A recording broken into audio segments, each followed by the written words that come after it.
लिए वृंदावन बिहारी लाल की जय।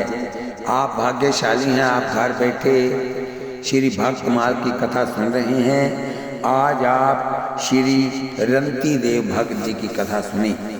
वाह, धन्य है जिनकी कथा सुनकर आचार्य हो। ऐसे राजा रंती देव परम प्रशंसनीय भगवत भक्त हुए। उनका जन्म दुष्यंत के वंश में हुआ था। बहुत दिनों तक राज्य कर चुकने पर आप अपनी रानी और पुत्रों के समेत वन में चले गए। वहां जाकर आपने आकाश वृत्ति स्वीकार की। आप इतने बड़े दयालु थे कि भूखे को देख नहीं सकते थे। उसे तृप्त करने के लिए जो कुछ भी होता उसे उठाकर दे देते थे। किसी को मना नहीं करते थे। इसलिए निरंतर भूखे रहने पर शरीर दुर्लभ हो गया, परंतु संतुष्ट मन से भगवत स्मरण सर्वदा करते रहते। एक बार ऐसा हुआ कि 48 दिन बिना भोजन जल पान के ही बीत गए। उनके बाद सुंदर प्रसाद रूप अन्न जल प्राप्त हुआ।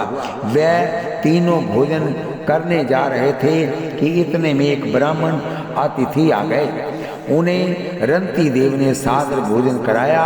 फिर एक भूखा शूद्र आ गया, उसे भी आपने सादर भोजन कराया। इसके बाद एक नीच कुत्तों को साथ लिए हुए आया और शुदावश अपनी दीनता दिखाने लगा।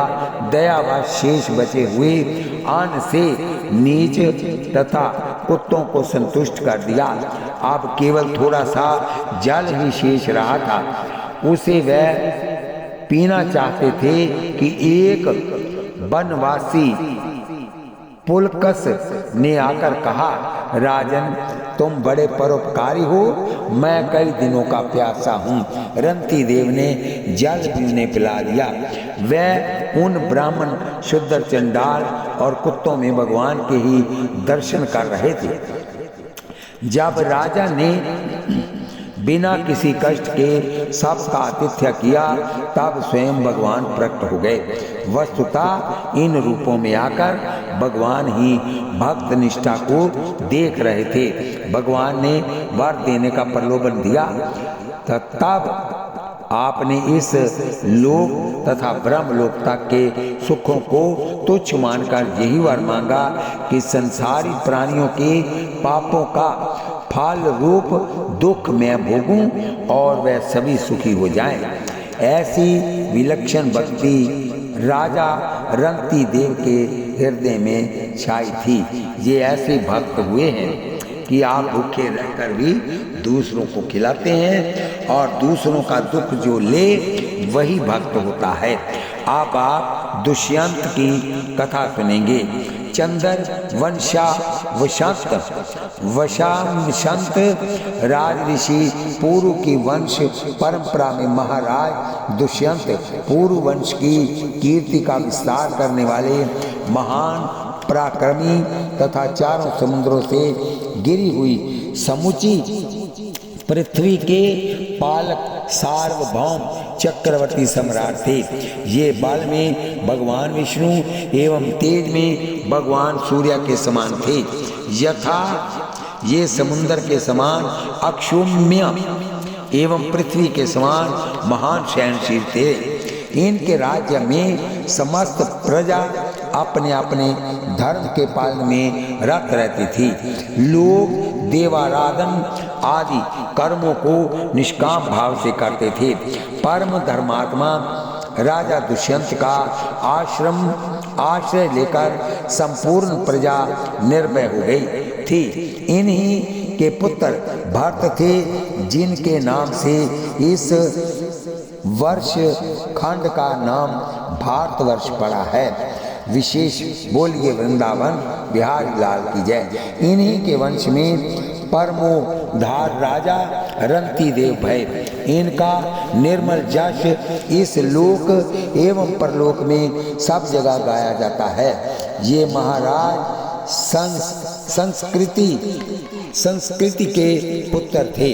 बोलिए वृंदावन बिहारी लाल की जय। वृत्तियां कई प्रकार की होती हैं, यथा मधुकर वृत्ति, सिंह वृत्ति, शवान वृत्ति, सूर्य वृत्ति, अजगर वृत्ति, वैश्य वृत्ति, आकाश वृत्ति इत्यादि। इस सब में आकाश वृत्ति अत्यंत श्रेष्ठ है, क्योंकि अन्य वृत्तियों की अपेक्षा इस वृत्ति में पूर्ण भगवद आश्रय है, अतः अति ही प्रशंस कहा।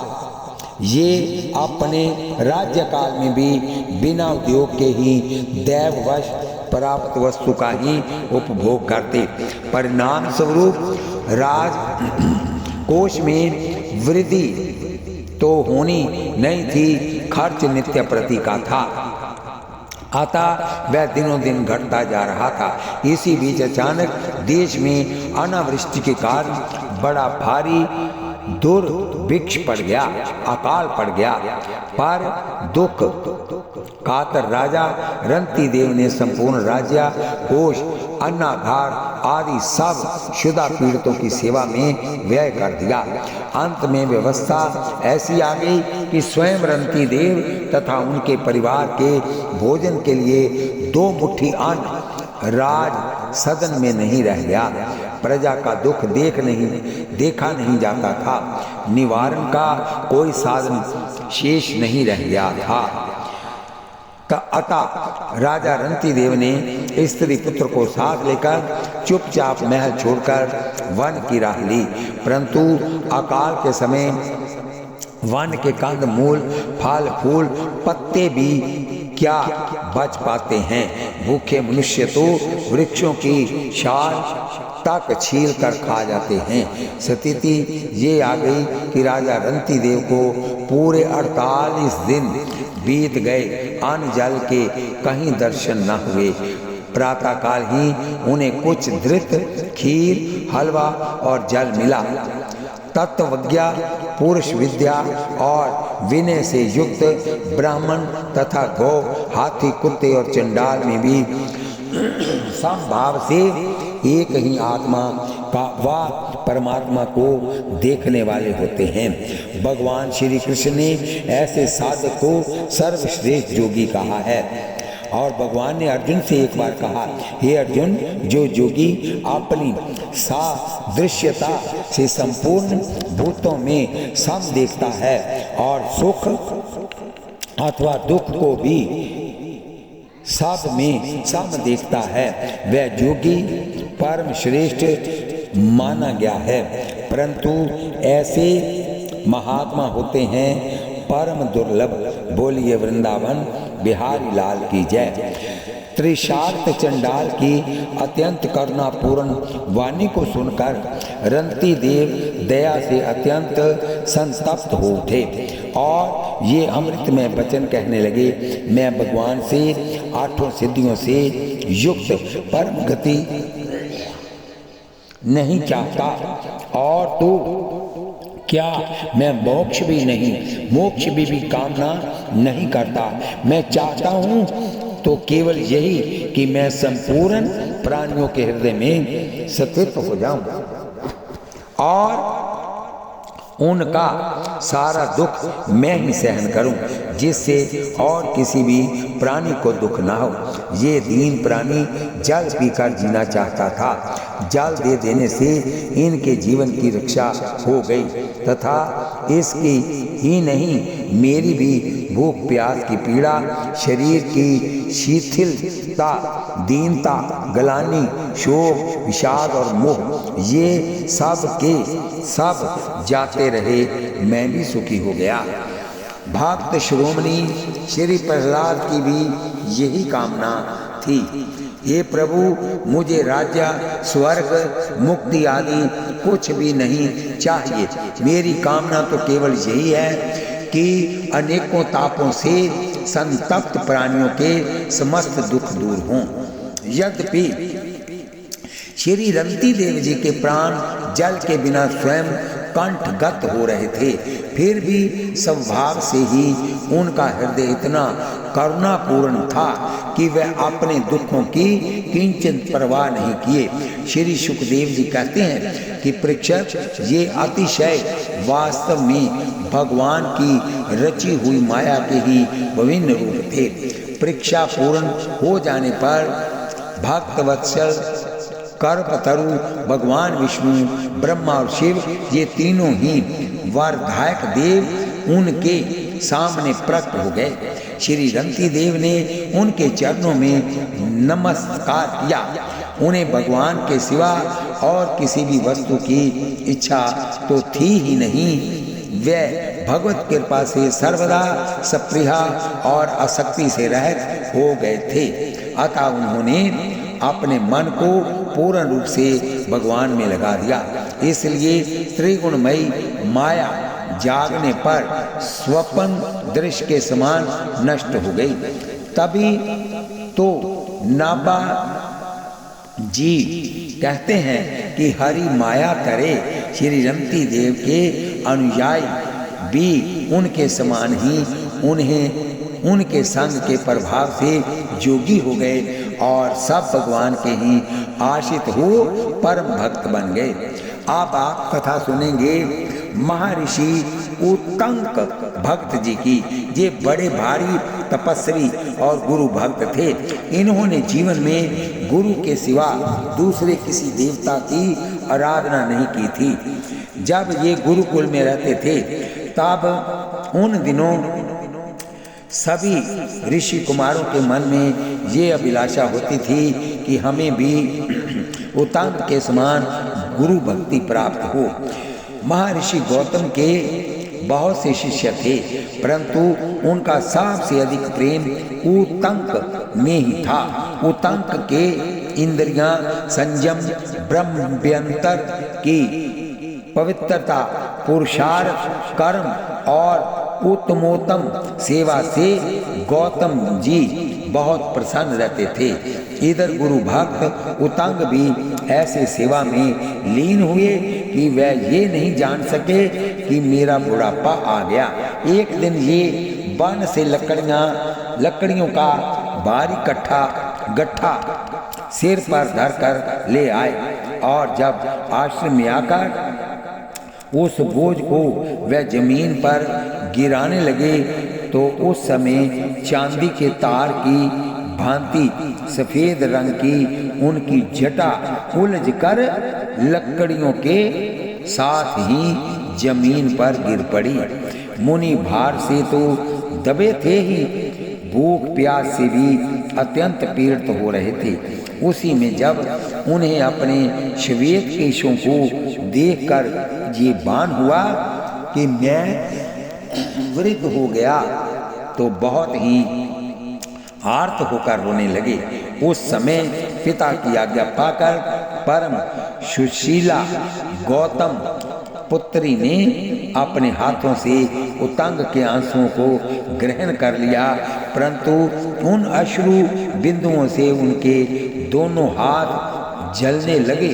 अतः अश्रु टपक कर पृथ्वी पर जा पड़े, परंतु पृथ्वी उन्हें धारण करने में असमर्थ हो गई, इतने उनके गर्म आंसू थे। महर्षि पर्वत गौतम जी ने उत्तंग से रोने का हेतु पूछा तो उन्होंने कहा कि मेरे बाद के आए हुए सैकड़ों हजारों विद्यार्थी आपकी सेवा में आए और अध्ययन पूरा करके आपकी आज्ञा पाकर घर चले गए और मुझे यहाँ रहते हुए 100 वर्ष बीत गए, तो भी आपने मुझे घर जाने की आज्ञा नहीं दी।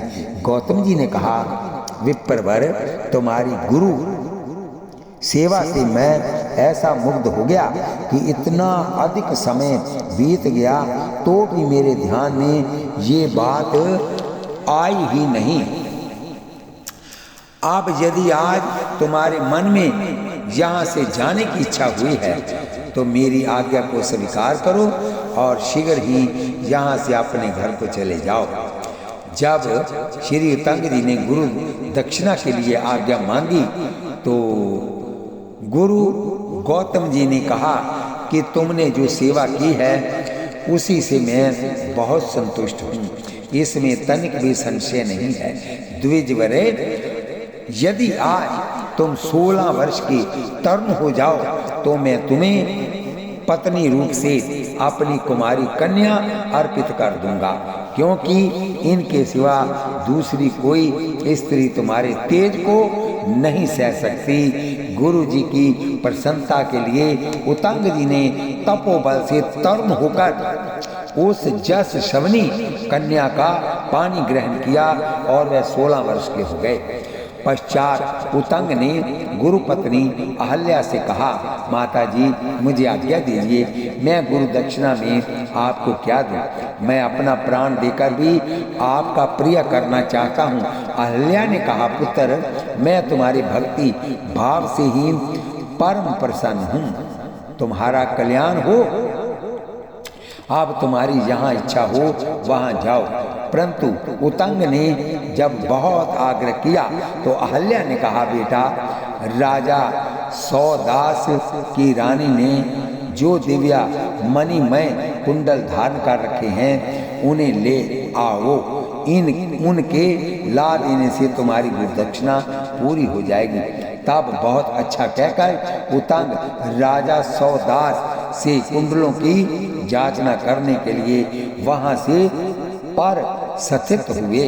उतंग के चले जाने पर जब महर्षि गौतम को सब वृत्तांत मालूम हुआ तो वह बड़े पश्चाताप किए और पत्नी से बोले, देवी तुमने ठीक नहीं किया। राजा सौदास तो श्री वशिष्ठ जी के शाप से राक्षस भावापन हो गए हैं, अतः वे उस ब्राह्मण कुमार को अवश्य ही मार डालेंगे। श्री अहल्या जी ने उतंग की मंगल कामना की। मुनि ने तथास्तु कहा। उतंग अत्यंत निर्भयता पूर्वक निर्जन वन में जमराज के समान भयंकर दिखने वाले राजा सौदास के सन्मुख उपस्थित हुए।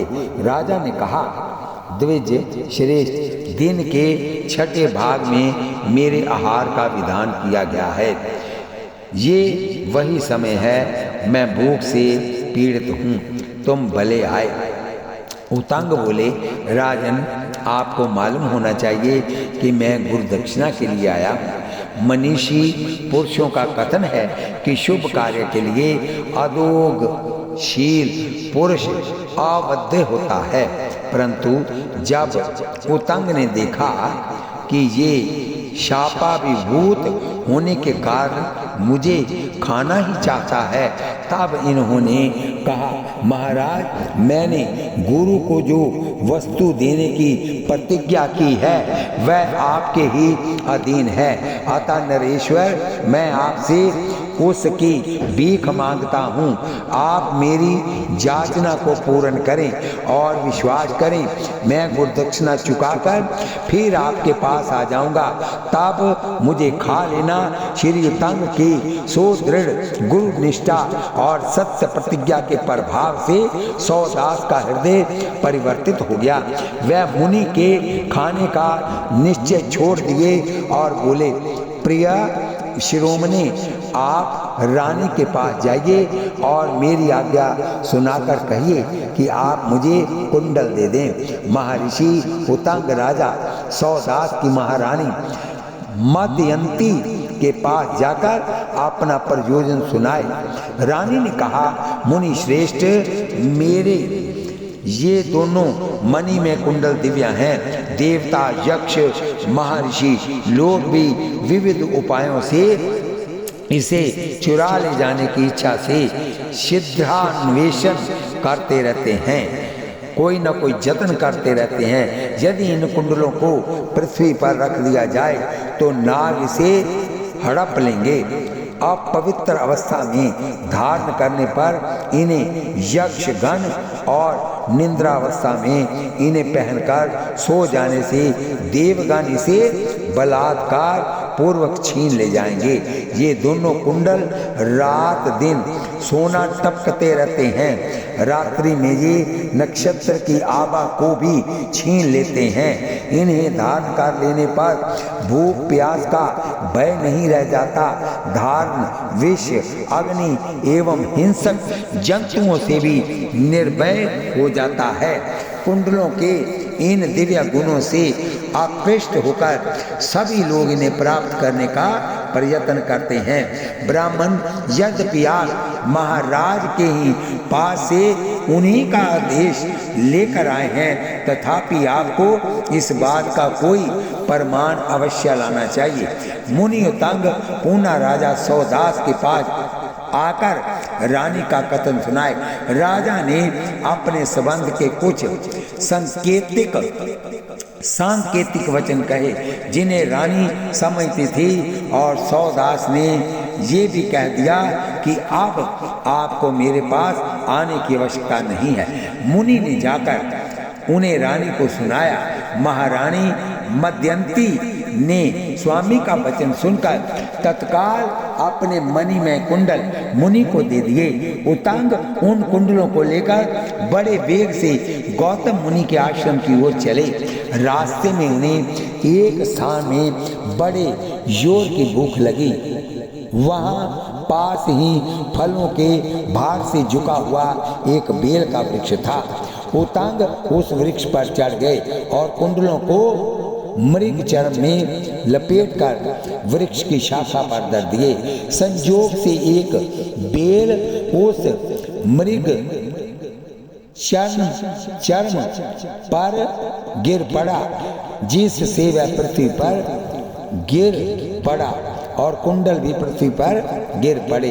बस तुरंत ही एक महासर्प आया और कुंडल को लेकर बेल में घुस गया। सर्प के द्वारा कुंडलों का अपहरण होता देखकर उतंग मुनि उद्विग्न बहुत व्याकुल हो उठे और अत्यंत क्रोध में भरकर वृक्ष से कूद पड़े और एक काट दंड हाथ में लेकर उस बांबी को खोदने लगे। मुनि 35 दिनों तक बिना किसी घबराहट के बिल खोदने के कार्य में जुटे रहे। मुनि के दृढ़ निश्चय को देखकर पृथ्वी घबरा गई। देवराज इंद्र को दया आई। वह ब्राह्मण का वेश बनाकर मुनि के पास आए और दंड से बेल खोदकर नागलोक तक पहुंचना असंभव बताया। तब उतंग जी ने कहा कि यदि ऐसी बात है तो मैं आपके सामने ही प्राणों का परित्याग कर दूंगा। तब इंद्र ने दंड के अग्रभाग पर अपना वज्र संयोजित कर दिया, जिससे क्षण मात्र में नागलोक तक का मार्ग बन गया। उतंग मुनि नागलोक पहुंचे तो गए, परंतु वहां की विशालता एवं व्यवस्था को देखकर निराश हो गए। उसी समय अग्निदेव वहां अश्व के रूप में प्रकट हो गए और उतंग से बोले, तुम मेरे पुंछ भाग में फूंक मारो, मैं अब नागलोक को जलाए देता हूँ। नागलोक कुंडल देने के लिए विवश हो जाएंगे। उतंग ने ऐसा ही किया। फिर तो घबराकर सभी नाग, बूढ़े और बालकों को आगे करके हाथ जोड़ मस्तक झुका प्रणाम करके बोले, भगवान हम पर प्रसन्न हो जाइए। फिर नागों ने उन्हें अर्घ्य पाद्य निवेदन किया और वे दोनों परम श्रेष्ठ दिव्या कुंडल भी वापस कर दिए। तदंतर नागों से सम्मानित होकर महामुनि उतंग अग्निदेव की प्रदक्षिणा करके गुरु के आश्रम की ओर चल दिए। वहां पहुंचकर गुरु पत्नी को उनका अभीष्ट कुंडल प्रदान किया तथा गुरु गौतम जी से समस्त वृत्तांत निवेदन किया। ऐसे गुरु भक्त थे मुनि उतंग। महाभारत का युद्ध समाप्त हो जाने पर जब भगवान कृष्ण द्वारका जा रहे थे तो मार्ग में उतंग जी मिले। प्रारंभिक वादन नोपरांत मुनि ने युद्ध का वृत्तांत पूछा। भगवान श्री कृष्ण ने कहा, महर्षि, प्रारब्ध के विधान को कोई टाल नहीं सकता। कौरव और पांडव दल के सभी वीर युद्ध में वीर गति को प्राप्त हो गए। केवल 5 पांडव ही जीवित बच गए हैं। भगवान श्री कृष्ण के इतना कहते ही उतंग मुनि अत्यंत क्रोध से जल उठे और बोले, श्री कृष्ण, कौरव तुम्हारे प्रिय संबंधी थे, तथापि शक्ति रहते हुए भी उनकी रक्षा ना की, इसलिए मैं तुम्हें शाप दूंगा। भगवान श्री कृष्ण ने बड़ी शांतिपूर्वक कहा, भार्गव, आप तपस्वी हैं, इसलिए मेरी अनुनय विनय स्वीकार कीजिए। मैं आपको आध्यात्म तत्व सुना रहा हूँ। उसे सुनने के पश्चात यदि आपकी इच्छा हो तो आप मुझे शाप दीजिएगा। मैं आपके संचित किए हुए ताप का नाश नहीं कराना चाहता हूँ। फिर भगवान ने मुनि को आध्यात्म ज्ञान की शिक्षा दी। ज्ञान योग को श्रवण कर मुनि का चित्त अत्यंत प्रसन्न हो गया, रोष रफू चक्कर हो गया, हृदय श्री कृष्ण के प्रति भक्ति भाव से पूर्ण हो गया। अतः शाप का विचार अपने आप जाता रहा। तत्पश्चात श्री उतंग जी ने भगवान श्री कृष्ण से उस विश्व रूप का दर्शन कराने की प्रार्थना की जिसे युद्ध के प्रारंभ में अर्जुन को दिखाया था। मुनि की इच्छा पर श्री कृष्ण ने अपना विराट रूप दिखाया। मुनि कृतकृत्य हो गए। पूना मुनि की प्रार्थना पर भगवान श्री कृष्ण पूर्व रूप में हो गए। एक कनिक नाम का व्याध था। बोलिए वृंदावन बिहारी लाल की जय। ये कथा उतंग जी की है। आगे सुनिए। एक कनिक नाम का व्याध था। वह स्वभाव से बड़ा क्रूर था। देवता, ब्राह्मण, गुरु, साधु किसी को भी नहीं मानता, सबकी निंदा करता, धन लूटना और प्राणियों की हत्या करना यही उसका काम था। 100 वीर नगर में भगवान विष्णु का एक बड़ा मंदिर था जिसके शिखर पर विशाल स्वर्ण कलश लगा था।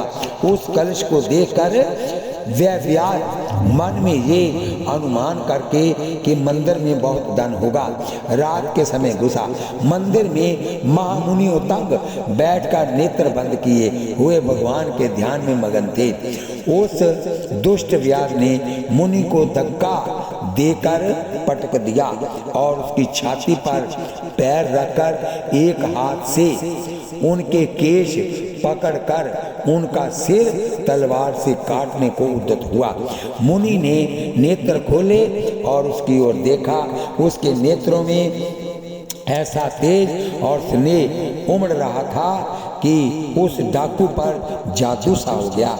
उसके हाथ से तलवार गिर पड़ी और वह दूर खड़ा होकर मुनि को एकटक आश्चर्य से देखने लगा।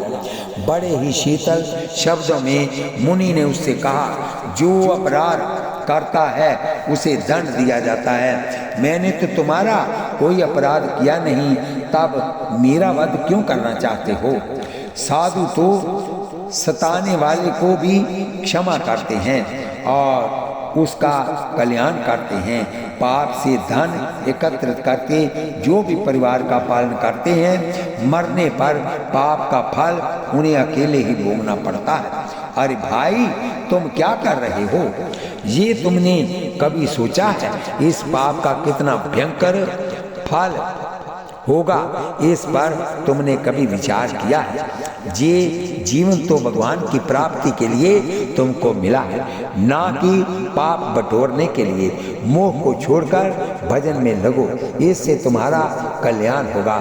महात्मा उतंग की वाणी का प्रभाव उस पर इतना अधिक पड़ा कि वह पश्चाताप से व्याकुल होकर उनके चरणों पर गिरकर फूट फूट कर रोने लगा। उसी समय उनकी मृत्यु हो गई। दयालु मुनि ने उसके शरीर पर भगवान का चरणोदक छिड़का। उसी समय भगवान के पार्षद दिव्य विमान पर उसे बिठाकर परम धाम को ले गए। व्याध की ये सदगति देकर उतंग मुनि चकित हो गए। भगवान की महिमा एवं उन दयामय की असीम दया का स्मरण करके उनका शरीर पुलकित हो गया। गद गद कंठ से वह भगवान की स्तुति करने लगे। भगवान ने कृपा कर मुनि को प्रत्यक्ष दर्शन दिया। मुनि ने मुरारे रक्षा करो कहकर चरण पकड़कर प्रणाम किया। भगवान ने अपनी विशाल भुजाओं से मुनि को उठाकर हृदय से लगा लिया और वर मांगने को कहा। तब मुनि ने वर मांगा, प्रभु आप मुझे मोहित क्यों करते हैं? मुझे कोई वरदान नहीं चाहिए। जन्म जन्मांतर में आपके चरणों में अविचल भक्ति सदा बनी रहे। मैं कीट पतंग पशु पक्षी सर्प अजगर राक्षस पिशाच या मनुष्य किसी भी जोनि में रहूं, हे केशव आपकी कृपा से मेरी सदा सर्वदा आप में अव्यभिचारिणी भक्ति बनी रहे। भगवान मुनि को वरदान देकर एवं उनकी पूजा स्वीकार कर अंतर्ध्यान हो गए। बोलिए वृंदावन बिहारी लाल की जय, बोलिए जुगल सरकार की जय। आप आगे कथा सुनिए। श्री भूरी जी ये कुरुवंशी सोमदत्त जी के पुत्र थे। वे अपने पिता और भाइयों के साथ द्रौपदी के स्वयंवर में गए थे। श्री युधिष्ठिर के राष्ट्रीय जग में भी पधारे थे। भगवान श्री कृष्ण में इनकी प्रीति थी। महाभारत के युद्ध में सात्यकी के द्वारा मारे जाकर विश्व देवों में मिल गए। बोलिए वृंदावन बिहारी लाल की जय। श्री भूरी जी बहुत बड़े भक्त हुए थे। अब आप देवल जी की कथा सुने। एक सुप्रसिद्ध ऋषि जो प्रत्युष नामक वसु के पुत्र थे। एक देव विद्या के पारंगत ऋषि जो महर्षि धौम्य के अग्रज थे तथा जनमेजय के सर्प सत्र के सदस्य बनाए गए थे। ये संपूर्ण शास्त्रों के ज्ञान में निपुण, क्रियानिष्ठ, धार्मिक तथा देवताओं और ब्राह्मणों की सदा पूजा करने वाले थे। इनकी सुवर्चला नाम की एक सर्व शुभ लक्षण संपन्न कन्या थी, जिसकी प्रतिज्ञा थी कि मैं ऐसे पति को वर्ण करूंगी जो अंधा भी हो और आंख वाला भी हो। मुनि देवल ने बहुत से ब्राह्मण कुमारों को बुलवाया जो सब प्रकार से निर्दोष एवं सुयोग्य भी थे, परंतु उनकी समझ में ये बात नहीं आती थी कि अंधा होना और आंख वाला होना दोनों एक साथ कैसे संभव है। कुछ काल बाद महर्षि उद्दालक के पुत्र परम ब्रह्मवेता श्री श्वेत केतु जी श्री देवल के आश्रम में पधारे। उन्होंने अपने को दोनों प्रकार से युक्त बनाया। उन्होंने विषय को स्पष्ट किया कि जगत जिस आंखों से देखता है उनसे मेरा कोई संबंध नहीं है, अर्थात उनसे तत्वालोचन रूप सूक्ष्म विषय का साक्षात्कार नहीं होता है। अतः नेत्रों के रहने पर भी मैं अंधा ही हूँ और परमात्मा रूपी चक्षु से युक्त हूँ, अतः आँख वाला भी हूँ। श्वेत केतु की योग्यता देखकर महर्षि देवल ने उसको अपनी कन्या प्रदान कर दी। श्री देवल जी ब्रह्मवेताओं में श्रेष्ठ समझे जाते हैं। अब आप एक कथा और सुनिए। श्री वैवस्वत मनु जी विश्वकर्मा की पुत्री संज्ञा भगवान सूर्य की पत्नी है। उनके गर्भ से वैवस्वत मनु का जन्म हुआ, जो परम विख्यात जसवी और अनेक विषयों के परिज्ञान में पारंगत थे। सूर्य के पुत्र होने के कारण ही ये वैवस्वत कहलाए। पिता भगवान सूर्य ने इन्हें भगवान से प्राप्त गुह्यतम ज्ञान की शिक्षा दी थी, जिसका वर्णन गीता के चतुर्थ अध्याय में स्वयं भगवान श्री कृष्ण ने किया है। बोलिए वृंदावन बिहारी लाल की जय। इन्होंने बद्रिकाश्रम में जाकर दोनों बाहें ऊपर उठाए, एक पैर से खड़े होकर 10,000 वर्षों तक बड़ी भारी तपस्या की। उस समय इनका सिर नीचे की ओर झुका हुआ था और ये एकटक नेत्रों से निरंतर देखते रहते थे। इस प्रकार बड़ी दृढ़ता के साथ इन्होंने तप किया। एक दिन की बात है, वैवस्वत मनु कृतमाला नदी में स्नान करके तर्पण कर रहे थे। एकाएक इनकी अंजलि में एक नन्ही सी मछली आ गई। आगे की कथा सत्यावर्त जी से मिलती जुलती है। बोलिए वृंदावन बिहारी लाल की जय। ये 14 मनुओं में 7वें मनु हैं, वैवस्वत मनु। वर्तमान मनमंत्राधिपति यही हैं। भागवत के अनुसार राज ऋषि सत्यावर्त ही वैवस्वत मनु हुए हैं। बोलिए वृंदावन बिहारी लाल की जय। कल आप कथा सुनेंगे राज ऋषि नहुष जी। बोलिए वृंदावन बिहारी लाल की जय। यहीं से हम इस कथा को विश्राम देते हैं। कथा सुनते वक्त आप हाथ में माला लीजिए और जीवा से नाम जपिए, आंखों से भगवान के दर्शन करिए और कानों से कथा सुनिए। वैसे तो एक पंथ 2 काज होते हैं, लेकिन यहाँ पर एक पंथ और 4 काज। कथा सुनते सुनते और अंत समय में कहीं भगवान की मूर्ति आपके आंखों के सामने आ जाए तो तुम स्वरूपया मुक्ति को प्राप्त हो जाओगे। बोलिए वृंदावन बिहारी लाल की जय। बोलिए जुगल सरकार की जय। आप आशीर्वाद के रूप में इस कथा को सब्सक्राइब, लाइक, शेयर कीजिए और शेयर की हुई कथा यहाँ तक आपके द्वारा जाएगी। जो लोग सुनेंगे उनका आधा फल आपको भी प्राप्त होगा। बोलिए वृंदावन बिहारी लाल की जय। और कमेंट बॉक्स में भी लिखिए कि आपको ये कथा कैसी लगती है। बोलिए वृंदावन बिहारी लाल की जय।